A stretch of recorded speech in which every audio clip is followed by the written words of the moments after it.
Oui, bonjour les sixième 3. Donc, ça fait un petit moment qu'on ne s'est pas vu. Et pour cause.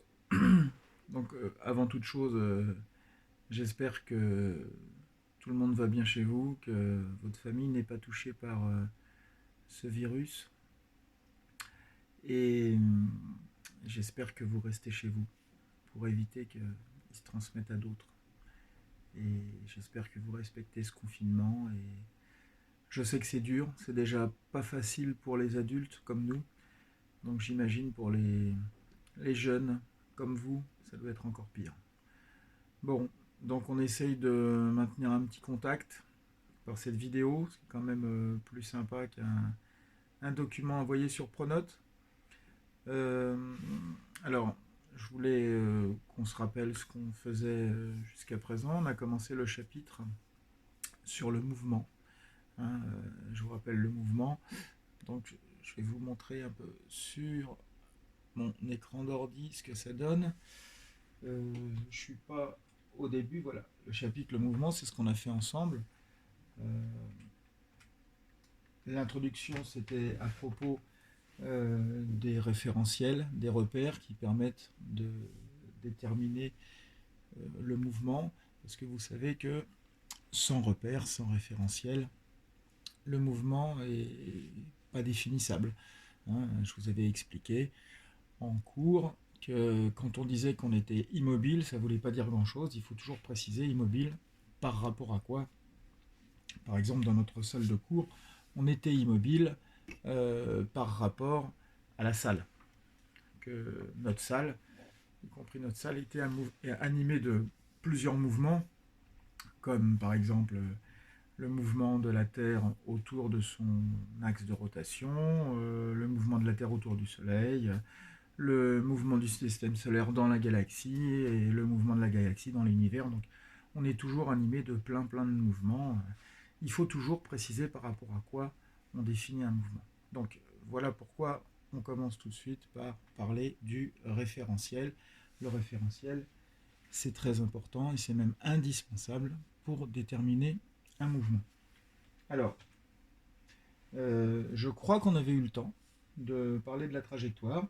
Là, c'est la définition de la trajectoire, c'est le chemin suivi par un objet en mouvement. Alors l'exemple, trace sur le sol, un, c'est un skieur. Alors c'est pas vraiment un skieur, c'est un snowboarder, puisque c'est un snowboard, un surf des neiges, qui laisse une trace dans la neige et qui permet de déterminer justement sa trajectoire, l'ensemble des points que ce jeune homme ou cette jeune femme, je ne sais pas, a occupé au cours du temps.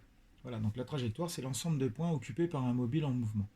Donc c'est important la trajectoire parce que ça va faire partie de la définition d'un mouvement. Quand on définit un mouvement, il faut toujours parler de deux choses.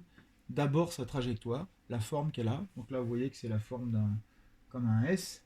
C'est une forme quelconque. On verra qu'il y a plusieurs types de trajectoires, rectilignes, circulaires. Il va falloir commencer à apprendre en particulier le vocabulaire.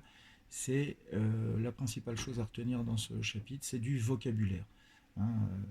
Pour une trajectoire droite, on dit qu'elle est rectiligne. Pour une trajectoire circulaire, on dit qu'elle est circulaire, une trajectoire en forme de rond, bien sûr.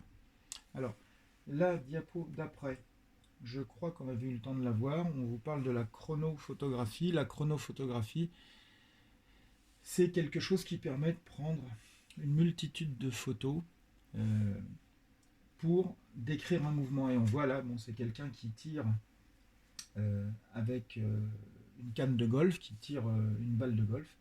Et on voit que le mouvement commence ici et fait cette trajectoire-là. Et ce qui est intéressant sur cette photo, c'est qu'on voit l'espacement entre deux photos. Vous voyez, la distance parcourue par le club de golf n'est pas la même tout du long. Et pourquoi?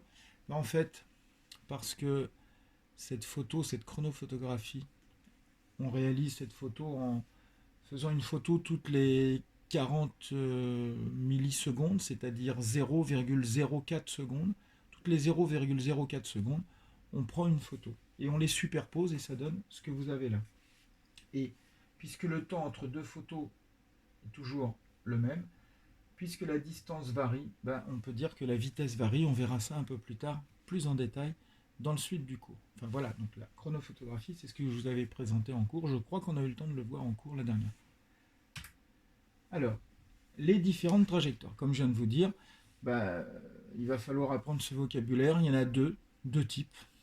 Hein, les trajectoires droites, suivant une ligne droite, on dit que c'est une trajectoire rectiligne. Trajectoire suivant un cercle, bah c'est tout simple, on dit que c'est circulaire. Donc voilà, on retient ces deux mots pour caractériser un mouvement. La vitesse maintenant. Alors la définition de la vitesse.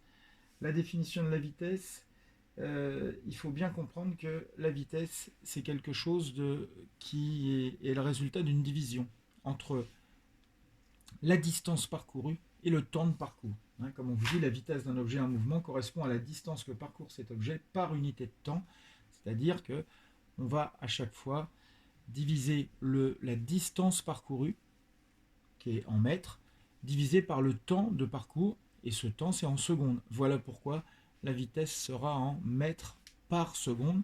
Quand on dit par quelque chose, ça sous-entend, mathématiquement parlant, que ça veut dire qu'on divise par le temps. Alors, exemple de mesure de vitesse. Bon là, c'est un compteur. Je ne sais pas si on voit bien à l'écran, non, sans doute pas. Je vous donnerai le fichier que je vous présente là à l'écran. Je vous le donnerai en pièce jointe sur Pronote et aussi sur YouTube, puisque je vais mettre cette vidéo sur YouTube. J'ai essayé de faire un petit zoom, ça va pas être super parce que c'est avec mon portable. Hein. J'ai rien d'autre pour filmer. Voilà. C'est pas terrible comme définition. Ouais. Donc non, c'est pas une bonne idée. Voilà. Donc on revient à ce qu'on avait avant. Voilà. Oui, alors donc la vitesse qui est indiquée ici, c'est un compteur de voiture. Hein, vous en avez tous vu. Ce compteur de voiture n'est pas en mètres par seconde comme je vous ai dit tout à l'heure, mais en kilomètres par heure. Alors ça, on utilise souvent le kilomètre par heure pour les voitures parce que c'est plus adapté.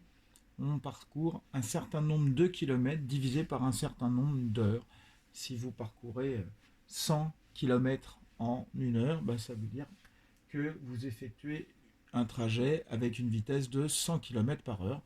Dans le langage courant, on dit 100 km/h, c'est pas bien, on devrait dire 100 km par heure, mais enfin bon, dans le quotidien, on ne respecte pas toujours les lois de la physique, hein, ça c'est sûr. Le compteur de vitesse, on vous dit, de cette voiture indique en km par heure. Alors, la petite aiguille est juste avant le 100. Elle est pile entre 80 et 100 km/h. Bah, la personne apparemment respecte la limitation de vitesse sur les routes départementales à 90 km/h. Bien que le gouvernement a essayé de faire passer ça à 80, mais il est revenu dessus. Donc maintenant, c'est bien 90 km/h. Alors l'anémomètre, un anémomètre, c'est un appareil, comme vous le voyez ici, qui ressemble à un petit ventilo, et en fait c'est pas un petit ventilo, c'est pas un petit ventilateur, c'est le contraire, c'est le vent qui va mettre en route ces pales, et la vitesse de rotation va nous donner la vitesse du vent. Donc c'est un appareil qui permet de déterminer la vitesse du vent, la vitesse de l'air qui passe à travers ce petit ventilateur. Donc la vitesse du vent, elle est de... Alors, on voit, je ne sais pas si on voit sur l'écran, en petit ici, mètres par seconde. Mètre divisé par seconde, c'est en mètres par seconde. Et il y a marqué que c'est 6,5 mètres par seconde. L'indication en dessous, c'est la température, donc ça ne nous intéresse pas pour ce qui est de la leçon d'aujourd'hui.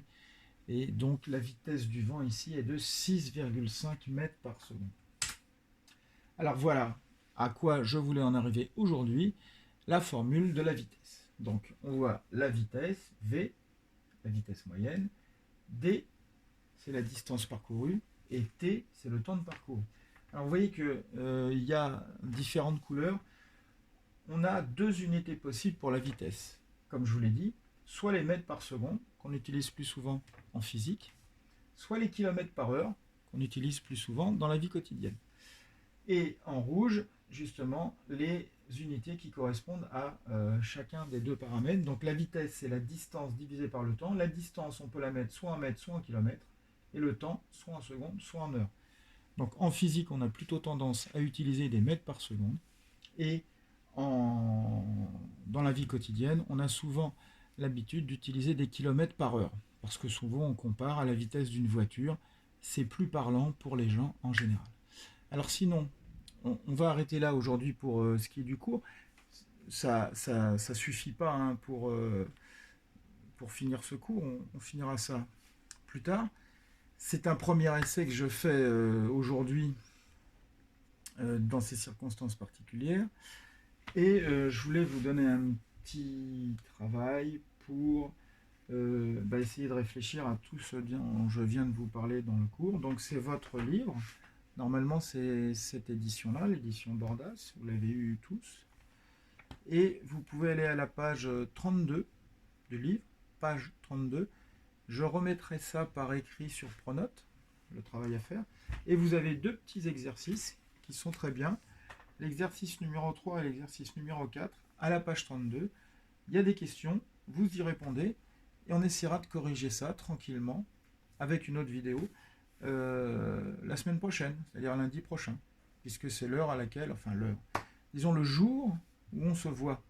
J'espère que vous n'êtes pas trop débordé par le travail qu'on vous donne. Donc ne vous inquiétez pas, je n'irai pas contrôler si vous l'avez fait ou pas.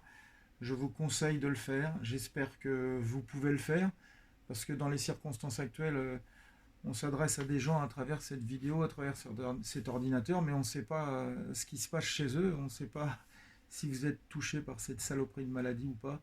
Donc bien évidemment, je vous dis de le faire si vous pouvez. Voilà, et j'espère que vous allez pouvoir le faire dans de bonnes conditions et que vous n'êtes pas touché par tout ça. Donc je répète, le numéro 3 et le numéro 4, page 32, vous essayez de répondre aux questions tranquillement. Et je vous invite aussi à consulter les petites activités qui sont faites avant et qui sont pas mal du tout. Si vous avez le temps de les faire, vous pouvez. Vous n'êtes pas obligé de les faire, vous pouvez essayer de les faire, de le faire tranquillement. Si vous trouvez que c'est trop compliqué, vous laissez tomber, c'est pas grave. Donc il y a l'activité 1, c'est pour des problèmes de distance et de temps, toujours sur la vitesse. L'activité 2, c'est la variation de la vitesse pour faire la différence entre des mouvements accélérés et des mouvements ralentis. Et ici, un petit bilan. On vous résume un peu tout ce qu'il faut avoir compris dans ce chapitre, qui est très bien fait. Vous pouvez le lire. Si vous ne comprenez pas tout, c'est pas grave, mais vous commencez à rentrer dans le sujet, c'est pas plus mal. Voilà. Donc, je répète, le 3 et le 4, page 32. Je vais mettre sur Pronote le lien qui vous renvoie sur YouTube pour voir cette vidéo. Sur Pronote, je mettrai le PowerPoint, c'est-à-dire le petit diaporama que je vous ai montré. Vous aurez tout le cours, mais vous n'êtes pas obligé d'aller jusqu'au bout. On peut s'arrêter justement à la relation pour calculer la vitesse, le petit 3 de ce cours. Et je vous mettrai tout ça, y compris ce document-là, sur YouTube, pour avoir quelque chose de plus propre que la vidéo ici, qui n'est pas terrible. Donc voilà, je vous souhaite, j'espère, une bonne soirée, une bonne semaine. Et on se retrouve la semaine prochaine, j'espère qu'on pourra se retrouver la semaine prochaine par l'intermédiaire d'une nouvelle vidéo que je posterai sur YouTube et dont je mettrai le lien sur Pronote. Merci.